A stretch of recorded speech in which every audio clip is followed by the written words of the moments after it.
कैसे हैं आप सभी। उम्मीद है आप बहुत अच्छे और बहुत बढ़िया होंगे और अपने जीएनएम के फर्स्ट सेमेस्टर के एग्जामिनेशन की प्रिपरेशन बहुत ही अच्छी तरीके से आप कर रहे होंगे और बहुत ही अच्छी तरीके से अपने पढ़ाई कर रहे होंगे। आज मैं आप सभी लोगों के सामने एनाटॉमी एंड फिजियोलॉजी का बहुत ही इंपॉर्टेंट मॉडल पेपर लेकर के आया हूँ, जो कि जीएनएम के फर्स्ट सेमेस्टर के बच्चे देख सकते हैं, चाहे वो सप्लीमेंट्री का एग्जामिनेशन देने वाले हो या फिर मेन एग्ज़ाम देने वाले हैं 2025 से और 2026 के लिए। पेपर 1 लेकर के आया एनाटॉमी एंड फिजियोलॉजी का। अब देखो, ये जो पूरा मॉडल पेपर है टोटल के टोटल आईएनसी के अकॉर्डिंग सिलेबस में ही है, लेकिन अलग अलग स्टेट्स में अलग अलग यूनिवर्सिटीज़ द्वारा एग्ज़ाम कराया जाता है, तो हो सकता है पेपर का जो मॉडल है वो थोड़ा सा डिफरेंस हो, लेकिन क्वेश्चंस का जो लेवल, जो नंबर ऑफ़ क्वेश्चंस रहेंगे वो सेम एज इट इज़ वही रहेंगे, जो आपका यूपी में आएगा, एमपी में आएगा, राजस्थान में आएगा, हरियाणा में आएगा या फिर कह लें उड़ीसा में आएगा। ठीक है, तो एक मॉडल पेपर लेकर क्या है, देखो फ़र्क क्या हो सकता है कि आपके एग्ज़ाम में क्या पता 75 नंबर का आता हो, किसी स्टेट में वही चीज़ 35 नंबर का आता हो, बस इतना ही फ़र्क होगा। किसी स्टेट में 10 क्वेश्चन आते होंगे, किसी स्टेट में 12 ही क्वेश्चन आते होंगे। ठीक है, सबसे पहले हम देखेंगे सेक्शन 1। सेक्शन 1 में क्या है, 15 मार्क्स का सेक्शन है, जिसमें पहला क्वेश्चन 3 नंबर का है, दूसरा क्वेश्चन 7 नंबर का है, तीसरा क्वेश्चन 5 नंबर का है और टोटल 15 क्वेश्चन का सेक्शन ए है। और पहला क्वेश्चन देखेंगे हम क्या कहता है। सबसे पहला जो क्वेश्चन है वह क्वेश्चन कहता है ड्रॉ लेवल डायग्राम ऑफ अ सेल, यानी कि एक सेल का लेवल्ड डायग्राम बनाएं। आपने क्लास 12th में पढ़ा ही होगा, 11th में भी पढ़ा होगा, 9th में भी पढ़ा होगा कि भाई सेल का एक लेवल्ड डायग्राम कैसे बनाया जाता है, जिसके अंदर mitochondria, ribosomes, ER, Golgi body, इन सब को आपको दर्शाना होता है। क्लियर, बहुत ही अच्छी तरीके से नेमिंग करनी होती है कि भाई कौन सा ऑर्गन कहाँ पर है इस। ठीक है, उसके बाद क्वेश्चन नंबर 2 जो कि 7 नंबर का है, उससे अगर हम देखेंगे तो आपको देखने को मिलेगा कि write the structure and function of cell membrane and various organelles of a cell. यानी कि इसमें कहा गया है, इस क्वेश्चन में बहुत ही बड़ा क्वेश्चन माना जाएगा क्योंकि 7 नंबर का लिखना है आपको इसमें। तो आपसे बोला गया कि structure and function of cell membrane लिखिए। क्या, जो सेल मेम्ब्रेन होती है उसका स्ट्रक्चर के बारे में लिखिए, उसके फंक्शन के बारे में लिखिए और उसके बाद ही वेरियस ऑर्गेनेल्स ऑफ सेल्स के बारे में लिखो। इस क्वेश्चन में 2 क्वेश्चन टोटल दिए गए। सबसे पहले सेल के बारे में आपसे पूछा गया है, उसके स्ट्रक्चर के बारे में पूछा गया, उसके फंक्शन के बारे में पूछा गया। किसके? सेल मेम्ब्रेन के बच्चे। किसके? सेल मेम्ब्रेन के फंक्शन के बारे में, सेल मेम्ब्रेन के स्ट्रक्चर के बारे में। उसके बाद और भी जो भी सेल के अंदर ऑर्गेनेल्स होते हैं उसके बारे में भी थोड़ी थोड़ी चीज़ें आपको यहाँ पर लिखनी है, तभी जाकर के आपको यहाँ पर 7 नंबर मिलेंगे। ठीक है, डिस्क्रिप्शन बॉक्स में टेलीग्राम ग्रुप का लिंक होगा, आप उसे ज्वाइन कर लेना ताकि आपको ये पीडीएफ आसानी से मिल जाए, या फिर आप हमारे nursinggurukull.in की वेबसाइट से भी इस पीडीएफ को डाउनलोड कर सकते हो। अब अगला क्वेश्चन जो है, डिस्क्राइब अबाउट सेल साइकिल। इस क्वेश्चन में कहा गया है सेल साइकिल को परिभाषित कीजिए। अब सेल साइकिल क्या होती है, मियोसिस, माइटोसिस, एनाफेज, टेलोफेज, जो आपने पढ़ रखा है ना, प्रोफेज, सेम उसी चीज़ को आपको यहाँ पर बहुत ही अच्छी तरीके से डिफाइन करना है। सेल साइकिल क्या होता है, सेल साइकिल क्यों ज़रूरी होता है, सेल साइकिल कब सेल डिवाइड करती है, इन सभी चीज़ों को आपको यहाँ पर लिखना है। ठीक है, नेक्स्ट क्वेश्चन पे मूव करेंगे। नेक्स्ट क्वेश्चन कहता है डिफाइन स्टेरिलाइजेशन।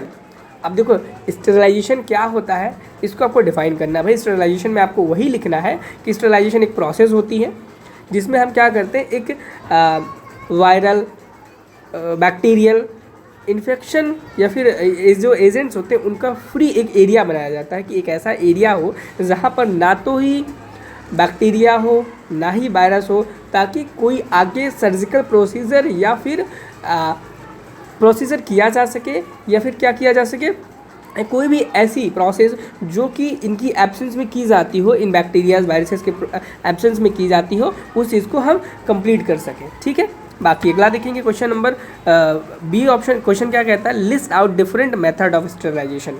अब मैंने एक जस्ट बेसिक से डेफिनेशन बताया आपको स्टेरिलाइजेशन क्या होता है। अब बी क्वेश्चन में यही पूछ लिया गया है कि डिफरेंट टाइप ऑफ स्टेरिलाइजेशन क्या होता है, उसके बारे में बताइए, और ये क्वेश्चन 5 नंबर का बोल दिया गया है। ठीक है, चलो आप आई थिंक इतना पढ़े ही हो, कर ही लोगे। अगर आपने नहीं पढ़ा है तो ज़रूर पढ़ो भाई, नहीं पढ़ोगे तो क्वेश्चंस को एग्जाम में आप नहीं कर पाओगे, नंबर कम आएंगे। और अगला क्वेश्चन कहता है describe the physical method of sterilization. अब देखो, जितने भी टाइप ऑफ स्टेरिलाइजेशन होते हैं ना, उनमें से एक टाइप होता है फिजिकल मेथड ऑफ स्टेरिलाइजेशन। क्या होता है? Physical method of sterilization. तो भाई आपको अब क्या करना है, डिफाइन करना है, बहुत ही अच्छी तरीके से डिस्क्राइब भी करना है फिजिकल मेथड ऑफ स्टेरिलाइजेशन क्या होता है उसके बारे में, और ये 7 नंबर का आपसे पूछा गया। अब देखो, सेक्शन ए में 2 क्वेश्चन थे, आपने देखा क्या देखा, सेक्शन ए में 2 क्वेश्चन थे, क्वेश्चन नंबर 1 और 2। अब क्या है, अब यहाँ पर आपको एक ऑप्शन दे दिया गया है कि भाई आप या तो वो क्वेश्चंस कर लो या तो ये क्वेश्चन कर लो। अब जब देखो, ऐसा नहीं है कि आपको इन क्वेश्चंस को छोड़ देना है, आपको आने सारे चाहिए, चाहे और वाले हो ना हो। इससे होगा कि आपकी नॉलेज पे फ़र्क तो पड़ेगा ही। ज़रूरी नहीं अगर यहाँ पर और में दिया गया तो आपके एग्ज़ाम में भी और ही आए। हो सकता है जितने क्वेश्चन मैं कर रहा हूँ सारे एक ही सेक्शन में 2-2 3-3 नंबर का करके दे दे। हो सकता है जो मैंने और में कराया और छोड़ने को कह दिया हो वो आपके कंपलसरी वाले सेक्शन में आ जाए। तो भाई ऐसा नहीं करना है, क्वेश्चन छोड़ना है। जो क्वेश्चन नहीं आता उसको पढ़ना है। और कोई भी दिक्कत परेशानी आती है टेलीग्राम में जुड़ो, वहाँ पर डिस्कशन करते हैं। और बाकी आपके क्लास, आपके सीनियर्स ही भी बच्चे आपके टेलीग्राम ग्रुप में हैं, ताकि कोई भी दिक्कत परेशानी आएगी उसे बहुत ही आसानी तरीके से हम सॉल्व कर पाएँ। अगला क्वेश्चन कहता है कि इन्फेक्शन को डिफाइन करिए, इन्फेक्शन क्या होता है। और ये इन्फेक्शन क्या होता है इसके बारे में देखो, इन्होंने 2 नंबर में पूछा, इन्फेक्शन क्या होता है डिफाइन करिए। अगला क्वेश्चन बोलते हैं कि write down the sources and mode of transmission of infection. यानी कि आप जो इन्फेक्शन होता है उसका क्या सोर्स होता है और मोड ऑफ ट्रांसमिशन क्या होता है उसके बारे में बताएं। कहने का मतलब इन्फेक्शन क्या होता है वो बताओ, कैसे वह फैलता है और उसके क्या क्या स्रोत हैं, फैलने के क्या क्या स्रोत है एक इन्फेक्शन के, उसके बारे में बताएं। इस क्वेश्चन में यही पूछा गया है। अगले क्वेश्चन पे चलें। अगला क्वेश्चन कहता है describe the role of nurses in control of nosocomial infection. Nosocomial क्या लिखा है ये, तो अगले क्वेश्चन में लिखा है कि भाई नोसोकोमियल इन्फेक्शन में नर्सेस का क्या रोल रहता है इस इन्फेक्शन को कंट्रोल करने में, इसके बारे में बताएं। ठीक है। अब आई थिंक अगर आप जीएनएम कर रहे हो तो ये चीज़ आपको बहुत ही अच्छी तरीके से पता होगी कि नोसोकोमियल इन्फेक्शन क्या होता है।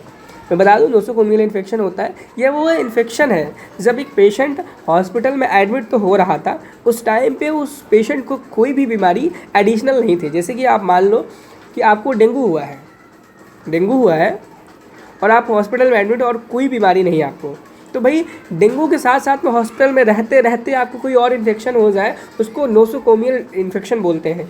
तो इससे बचने के लिए नर्सेज का क्या भूमिका रहती है, क्या रोल रहता है कि पेशेंट को भाई कोई नई बीमारी डेवलप ना हो डिस्चार्ज होने से पहले। डिस्चार्ज होने के बाद भी नहीं होनी चाहिए, लेकिन हॉस्पिटल में रहते कोई और बीमारी ना हो, इस चीज़ का रोल कैसे निभाती है नर्सेज, उसके बारे में आपको डिफाइन करना है। अगला क्वेश्चन है कि क्वेश्चन नंबर 3 है, 3 का ऑप्शन ए है draw level diagram of heart. भाई 3 नंबर में बोला गया कि हृदय का एक आपको लेवल डायग्राम बनाना है।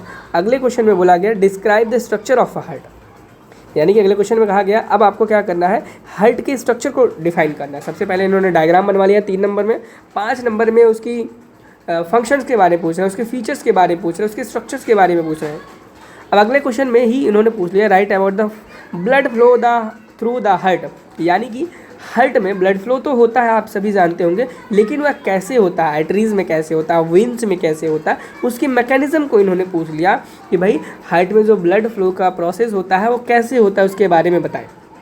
क्या उसके बारे में बताएं। हम 3 क्वेश्चन कर चुके हैं, 3 क्वेश्चन के बहुत छोटे छोटे पार्ट्स थे, उन कुछ पार्ट्स के बारे में भी मैं थोड़ा थोड़ा डिस्कस किया जितना मुझे लगता है करना चाहिए था।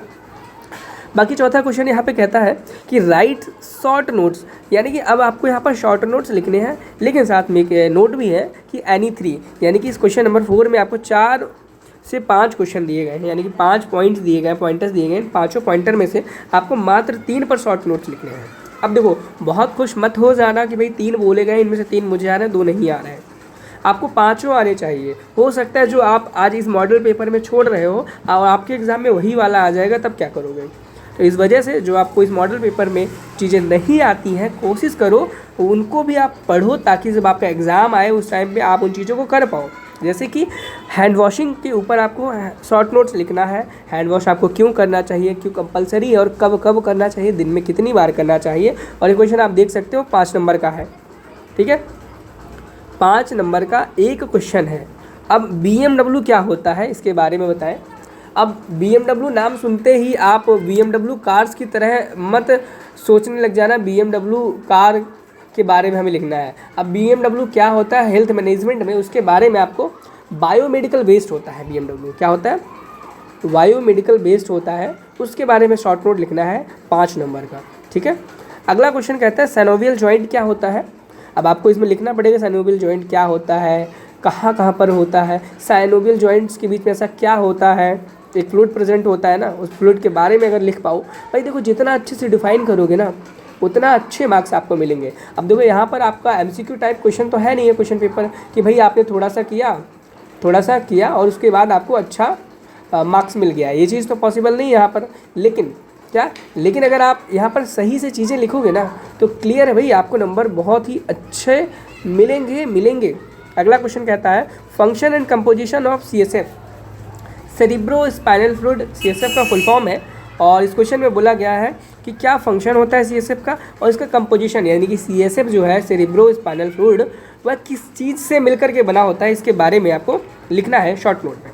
अगले क्वेश्चन पे चले, पेनक्रियास के बारे में पूछा गया है। पेनक्रियास क्या होता है, इसको आप डिफाइन कर ही लोगे आई थिंक बहुत ही अच्छी तरीके से। बच्चा जानता है पेनक्रियास क्या होता है, पेनक्रियास का क्या रोल होता है। क्वेश्चन नंबर 5 कहता है, क्वेश्चन नंबर 5 में 3 सब क्वेश्चन हैं, पहला 3 नंबर का, दूसरा 5 नंबर का, तीसरा 7 नंबर का, टोटल 15 नंबर का ये सेक्शन है। ये क्वेश्चन कहता है न्यूरॉन क्या होता है, ड्रॉ लेवल डायग्राम ऑफ अ ब्रेन, यानी एक ब्रेन का आपको लेवल डायग्राम बनाना है। Describe structure and function of a brain. तीसरे सी ऑप्शन में इन्होंने क्या पूछा, डिस्क्राइब करो structure and function of a brain का, यानी कि एक ब्रेन के फंक्शन और इसके स्ट्रक्चर को डिस्क्राइब करो। जैसे थोड़ी देर पहले हार्ट के बारे में पूछा था, हार्ट की फ्लो पूछ लिया था, किस ब्लड कैसे फ्लो होता है हार्ट से, उसी प्रकार से यहाँ पर इन्होंने सबसे पहले न्यूरॉन पूछ लिया, न्यूरॉन का डायग्राम पूछ लिया, उसके बाद क्या पूछ लिया ना, फंक्शन ऑफ ब्रेन पूछ लिया, अगले क्वेश्चन पे चलते हैं। अगला क्वेश्चन कहता है कि माइक्रोबायोलॉजी क्या होता है, उसे डिफाइन करें। क्वेश्चन नंबर 6 का ए जो है वो कहता है कि डिफाइन माइक्रोबायोलॉजी, यानी कि माइक्रोबायोलॉजी क्या होता है उसे आप हमें बताएं, ठीक है, जो कि 2 नंबर का है।